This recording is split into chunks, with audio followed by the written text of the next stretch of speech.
선생님. 네. 선생님 애가 3명이잖아요. 네. 어떤 마음으로 3명 낳으셨어요? 원래 5명 낳으려고 그랬어요. 내가 원래는. 근데 3명이 그친 거죠. 아, 그렇구나. 아직 애국자 이해가 낳으려고. 있나요? 없어요. 공동님 닫았다니까 몇 번을 내가 얘기해. 육아를 하면서 이렇게 기다리고 계획한 출산이어도 힘들고 또 산후우울증, 육아우울증 이런 것도 있고 막 이런 경우들이 꽤 있는데 왜 육아가 힘든 걸까요, 선생님? 어떤 분들은 뭐 나 때는 6남매, 9남매 키웠어. 뭐 이때가 뭐 한두 명 가지고 왜 그래 이렇게도 말씀을 하시는데 그리고 막 요즘 애 키우기 너무 편하다고. 편하다고 뭐 그 전 세대도 물론 힘들었겠지만 지금 세대의 아이를 육아하는데 또 다른 힘듦이 있다고 저는 그렇죠. 생각을 해요. 이제 요즘에는 1명 이렇게 2명 이렇게 키우면서 오히려 그 집약도와 밀도 맞아. 그리고 이제 부모한테 요구되는 사항 뭐 이런 것들이 정말 훨씬 많아지는 느낌이 맞아요. 들거든요. 특히나 뭐 아빠한테도 기대하는 무언가도 있지만 특히나 육아에 있어서는 엄마한테 기대하는 맞아요. 사회적인 분위기가 있는 것 같아요. 그쵸. 예를 들어서 저 같은 경우에도 모유를 잘 먹여야 된다 아니면 분유를 잘 먹여야 된다. 모유는 뭐 2년까지 먹어야 된다. 네네네. 뭐 3살까지는 어린이집에 안 보내고 엄마 품속에서 자라야지 뭐 아이가 잘 자란다. 그런 압박감들이 조금 맞아요. 있죠. 네. 근데 이제 그런 것들이 사실 우리가 이렇게 남 얘기하듯이 할 때는 또 괜찮은데 막상 이런 것들이 다가오면 이상하게 나의 그런 죄책감을 자극하는 거죠. 엄마는 그런 거 못한다 뭐 이러면서 겉으로는 되게 해맑은데 어. 루저 같은 느낌. 뭔가 진 거 같고 뭔가 이제 더 해주지 못한 그 미안함. 맞아요. 지금 저희 세대의 엄마들 여성으로서 한 사람으로서의 역할이 굉장히 다양했었잖아요. 예전에 비해서. 엄마 외에도 다양한 역할들이 있단 말이에요. 그래서 그 전에는 내가 할 수 있는 것, 내가 할 수 없는 것을 잘 해왔던 분들도 이 엄마가 되는 순간부터 왠지 모를 그 마음속에 어떤 이상한 무의식들이 굉장히 자극이 된다는 그런 생각이 들어요. 맞아. 우리 윗세대 엄마들은 대부분 희생하고 또 사실 사회 문화적인 그 의식 자체도 엄마가 해야 된다. 엄마라면 희생한다. 뭐 이런 것들이 굉장히 많다 보니까 의식적으로는 아니라는 걸 알아도 이 무의식 레벨에서 계속 나를 불안하게 만드는 거예요. 근데 그 불안해지면 어떻게 되죠? 뭐 불안하면은 이게 행복으로 다가오지 않아요. 그렇죠. 불안하면 초조해지고 초조해지면 조급해지고 그러면 그 순간에 살 수가 없고 행복으로 다가오지가 않는 거죠. 그래서 저는 육아가 열심히 하는데도 행복하지 않는 이유 중에 하나가 불필요한 죄책감에서 오는 게 아닌가 이런 생각이 들었습니다. 사실 결혼할 때까지만 해도 내가 선택한 삶을 사는 거고 열심히 살면 내가 원하는 대로 되는 삶이었잖아요. 그쵸, 대부분 노력하면 결과가 나오고. 근데 임신한 그 순간부터 육아하는 그 과정은 내가 노력한다고 맞아요. 이 결과물이 이렇게 나오지가 맞아요. 않거든요. 맞아요. 그래도 난 내가 원하는 거 할 거야 이렇게 얘기를 하는 엄마들도 사실은 마음속으로는 왠지 그러면 안 될 것 같고 엄마라면 당연히 희생을 해야 될 것 같고 그다음에 외할머니도 사실 너는 나처럼 살지 말아라 이래 놓고서는 반찬이 이게 뭐냐 이런 소리 하신다고요. 그러니까요. 그런 거 다 무의식에서 하는 말이잖아요. 그 그런 것들이 할머니도 무의식에 쌓이는 거죠. 그 할머니도 그런 걸 딸한테 얘기하고 싶지 않은데 이게 나오는 거란 맞아요. 말이에요. 임신을 하고 이 생명체를 10개월간 품고 그리고 출산까지 한다는 거는 내 몸에도 큰 변화가 오고 나의 어떤 역할, 롤 체인지에도 정말 큰 변화를 주는 거기 때문에 아주 큰 스트레스라고 할 수 있어요.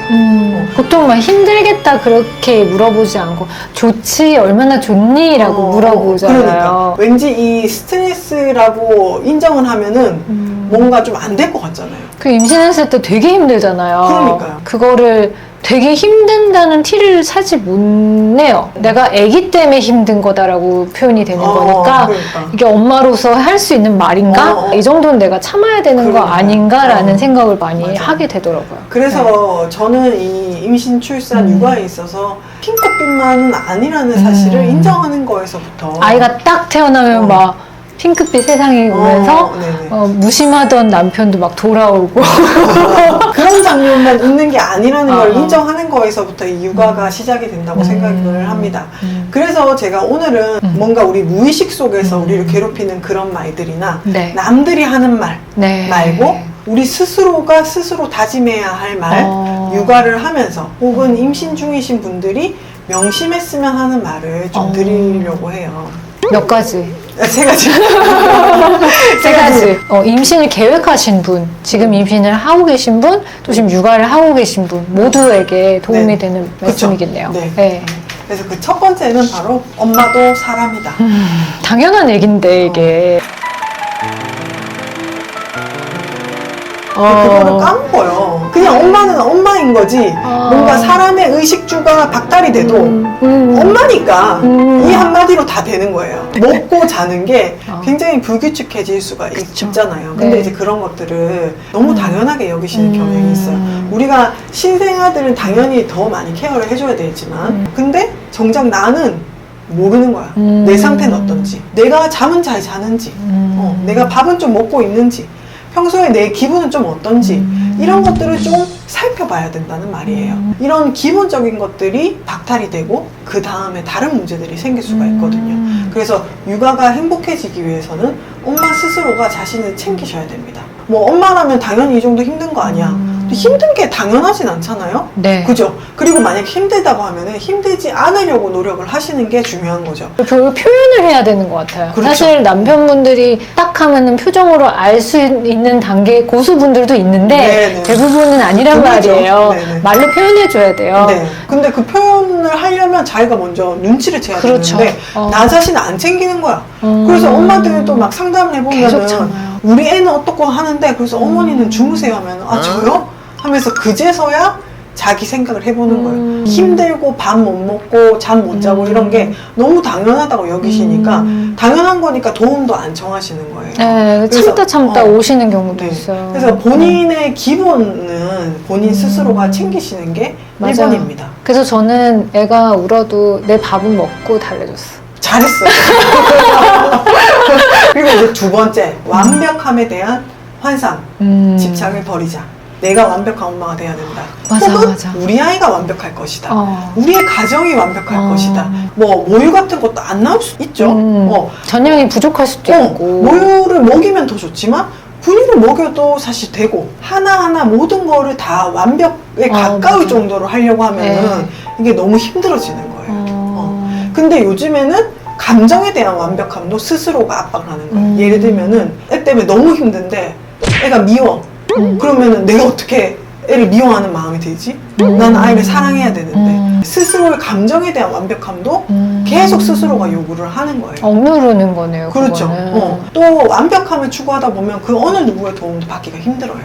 왜냐면 그렇죠. 내가 제일 잘 알고 내가 이 정도는 해야 된다고 생각을 하니까 맞아요. 누가 도와준다고 해도 선뜻 그 도움을 받기가 어려운 거죠. 맞아요. 육아라는 게 사실 완벽한 부모라는 건 이 세상 어디에도 없거든요. 없어요. 이 아이하고 같이 자라나면서 같이 성장하는 과정인 거지 내가 어느 순간 완벽해서 완벽한 정도의 육아를 이 아이한테 제공한다 이런 생각은 좀 안 하셨으면 좋겠습니다. 그러니까 이게 결혼이랑 또 비슷하잖아요. 그렇죠. 결혼해서 추억도 쌓아가고 아니면은 티격태격 하면서 이제 조율해 나가는 맞습니다. 거고 아이와도 그런 것 같아요. 마지막 세 번째는 나만을 위한 시간은 꼭 필요하다. 이제 출산을 하고 초기 뭐 1년이나 그 이후까지도 아이하고 거의 매일 같이 24시간 분들이 당직이죠. 있어요. 만약에 지금 그렇다고 하면 무조건 아이하고 물리적으로 좀 떨어지시는 것을 저는 추천드립니다. 현실적으로 불가능하다면 또 다른 방법을 강구해야 되겠지만 만약 이제 육아를 하시는데 남편이 저녁에 들어온다. 그러면 남편 들어오자마자 무조건 30분은 그냥 밖에 나가는 거예요. 그네 타고 오는 것도 되게 저 좋다? 그네 좋아요. 저 놀이터 좋아요. 그러니까 이게 조금 나갈 수 있으면 음식물 쓰레기나 놀이터 정도까지 맞아요. 아무것도 안 해도 돼. 그냥 아무것도 멍 안 때리고 돼. 오는 맞아. 조용한 핸드폰도 공간. 하면 안 돼, 솔직히. SNS도 맞죠. 솔직히 안 하는 게 더 하면 좋아요. 자꾸 검색하잖아요. 맞아. 육아에 대해서 그리고 뭘 검색한단 사야 말이야. 돼. 애들 용품. 아이하고 분리된 성인으로서의 시간을 조금이라도 확보를 하셔야 돼요. 아이의 스케줄에 계속 맞춰서 맞아요. 생활하게 되니까 내 삶 속에서 내가 컨트롤할 수 있는 부분이 훨씬 적어져요. 근데 컨트롤할 수 있는 게 적어지면 우리는 불안이 높아집니다. 불안이 높아지면 초조해지고 초조해지면 육아가 힘들어지죠. 더. 그렇기 때문에 정말 사소한 거라도 내가 정해놓은 시간에 정해놓은 걸 하는 거 아니면 아이가 잠들자마자 미드 보는 거 잠들자마자 웹툰 보는 거 뭐 이런 것들을 자기만의 것을 확보를 하는 게 필요해요. 정신과에서 환기라는 단어를 쓰거든요. 공기도 환기가 필요한 것처럼 정서도. 모든 것에서 환기가 필요해요. 아이가 너무 사랑스럽지만 아이하고 관계가 더 질적으로 좋아지기 위해서는 관계 속에서도 환기가 필요한 거예요. 그래서 맞아요. 밖에 나가서 바람도 쐬고 성인이랑 대화도 좀 하고 맞아요. 이렇게 해야 내가 좀 더 건강하게 우리 아이를 돌볼 수가 있는 거죠. 저는 이 말을 참 좋아하는데요. Good enough mother이라는 그 용어를 정신과에서 많이 써요. 그만하면 충분히 좋은 엄마다. 그래서 완벽한 엄마가 아니라 충분히 아이가 충분히. 잘 자랄 수 있는 환경을 제공을 해주고 따뜻한 환경을 제공해주면 그것만으로 충분하다는 뜻이에요. 그래서 우리 엄마들 이미 충분하다고 생각이 들어요. 아기 10달 동안 임신해서 잘 낳아준 것만으로도 큰일 한 거죠. 맞아요. 네, 큰일 하신 그리고 겁니다. 이렇게 유튜브로 육아를 보실 정도면 고민 아우, 많이 그러면 하신다는 뭐, 거니까. 예, 공부까지 하시는 엄마, 그러니까요. 아빠니까, 예, 대단한 거죠. 오늘 셀프 토닥.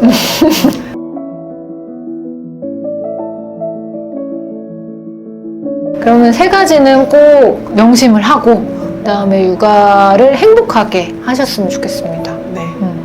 오늘도 좋은 말씀 감사합니다. 다음에 또 봐요. 안녕!